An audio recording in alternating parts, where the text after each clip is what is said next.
সাবেক স্বরাষ্ট্রমন্ত্রী আসাদুজ্জামান খানের ছেলে উত্তরা থেকে গ্রেফতার। 16 বছরের ধ্বংসস্তূপ থেকে দেশটাকে টেনে তুলতে হবে। খাবার ও নিত্য প্রয়োজনীয় পণ্যের দাম কমানো প্রসঙ্গে যা বললেন প্রধান উপদেষ্টা। গাজীপুরে এক কারখানায় শ্রমিক বিক্ষোভ। শরীয়তপুরে মাজার ভাঙচুর ও অগ্নিসংযোগ। দর্শক, এতক্ষণ শুনছিলেন সংবাদ শিরোনাম, এখন শুনবেন বিস্তারিত। তার আগে আপনাদের কাছে অনুরোধ থাকবে আমাদের চ্যানেলটি সাবস্ক্রাইব করে পাশে থাকা বেল আইকনটি অন করে দিন। সাবেক স্বরাষ্ট্রমন্ত্রী আসাদুজ্জামান খানের ছেলে শাফি মুদাসির খানকে গ্রেফতার করেছে পুলিশ।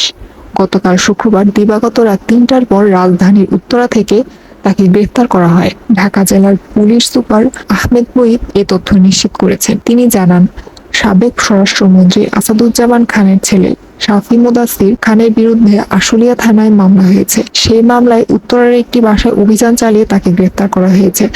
আজ তাকে আদালতে তোলা হবে। 1 সেপ্টেম্বর তার পরিবারের 10 জনকে দেশ থেকে নিষেধাজ্ঞা দেন আদালত। ঢাকা মহানগরের জ্যেষ্ঠ বিশেষ জজ মোহাম্মদ আশরাফ জহুরুল হোসেন এ আদেশ দিয়েছেন। ছাত্র জনতার অভ্যুত্থানের মুখে গত 5 আগস্ট পদত্যাগ করে দেশ ছাড়েন শেখ হাসিনা। এরপর থেকে গত বৃহস্পতিবার পর্যন্ত তার বিরুদ্ধে 165টি মামলা তথ্য পাওয়া গেছে।